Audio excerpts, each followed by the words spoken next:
नमस्कार साथियों, एक बार फिर आपके अपने मनपसंद आज की खबर यूट्यूब चैनल में आपका हार्दिक स्वागत है। दोस्तों, नए सीडीएस ने सीखे हैं चीन से निपटने के सारे गुर। सर्जिकल स्ट्राइक में था इनका सबसे बड़ा हाथ। यहाँ जाने कब कब चटाई उन्होंने दुश्मनों को धूल। अभी खबरें विस्तार से। जनरल बिपिन रावत के निधन के 9 महीने बाद देश को नया सीडीएस मिल गया है। सरकार के नए general chief of defence staff यानी सीडीएस के पद पर retired lieutenant general Anil Chauhan की नियुक्ति हुई है। 61 साल के लेफ्टिनेंट जनरल चौहान मई 2021 में ईस्टर्न कमांड के चीफ के रूप में सेना से रिटायर हुए थे। उन्हें सेना में काम करने का 40 साल का अनुभव है। लेफ्टिनेंट जनरल चौहान का जन्म 8 मई 1961 को हुआ था। 1981 में एकेडमी यानी एनडीए खड़गवासला और इंडियन मिलिट्री एकेडमी देहरादून के पूर्व छात्र हैं। मई 2021 में अपने रिटायरमेंट तक ईस्टर्न कमांड के चीफ रहे हैं। मेजर जनरल के रूप में उन्होंने नॉर्दर्न कमांड में जम्मू कश्मीर के बारामूला सेक्टर में एक इन्फेंट्री डिवीजन की कमान संभाली थी।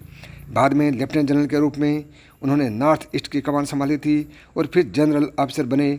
सितंबर माह में लेफ्टिनेंट जनरल के रूप में उन्होंने नॉर्थ ईस्ट कोर की कमान संभाली और फिर जनरल ऑफिसर बने और रिटायर होने तक इसी पद पर रहे।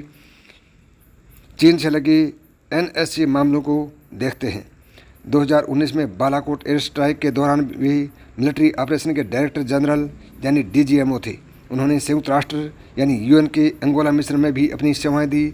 सेना में उनकी विशिष्ट और शानदार सेवा के लिए उन्हें परम विशिष्ट सेवा मेडल, उत्तम युद्ध सेवा मेडल, अति विशिष्ट सेवा मेडल, सेना मेडल और विशिष्ट सेवा मेडल से सम्मानित किया जा चुका है।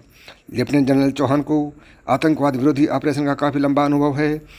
हैबारमुल्ला एक इन्वेंट्री डिवीजन की कमान संभालने के दौरान उन्होंने कई आतंकी विरोधी अभियानों का सफल नेतृत्व किया था।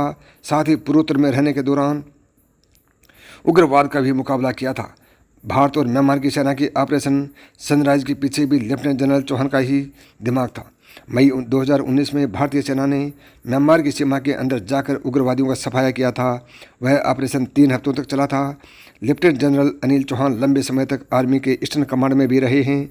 इसी के चलते उन्हें चीन मामलों का एक्सपर्ट भी माना जाता है। 2020 में चीन के साथ गलवान संघर्ष के दौरान चौहान कमांडर थे और उन्हें इन क्षेत्रों की सुरक्षा सुनिश्चित करने का काम सौंपा गया था। दिसंबर 2020 में उन्होंने कहा था कि भारत और चीन के बीच एक लंबा बॉर्डर है। बॉर्डर के किसी एक हिस्से पर हुए विवाद को पूरे बॉर्डर से जोड़कर देखना सही नहीं है। मैं यही कहना चाहता हूं कि लद्दाख में है संघर्ष के बाद से ईस्टर्न कमांड वाले इलाकों में कोई दूसरी घुसपैठ या बड़ा टकराव नहीं हुआ। डिफेंस एक्सपर्ट पीके सहगल कहते हैं, लेफ्टिनेंट जनरल अनिल चौहान ने नॉर्थ ईस्ट में एक कोर की कमान भी संभाली थी। बाद में आर्मी कमांडर बने। नॉर्थ ईस्ट के बारे में इन्हें काफ़ी जानकारी है। भारत को सबसे ज़्यादा खतरा चिकन नेक एरिया के पास है जो सिलीगुड़ी में है। यह 33 कोर में आता है। वहीं दूसरा अरुणाचल प्रदेश है। चीन के खिलाफ किस तरह निपटना है, क्या हमारी इंफ्रास्ट्रक्चर खामियां हैं, क्या हमारी मॉडर्नाइजेशन की ज़रूरतें हैं, किस प्रकार के हथियार हमें चाहिए, किस प्रकार के मॉडर्न सिस्टम हमें चाहिए, इन सब चीज़ों की उन्हें अच्छी जानकारी है।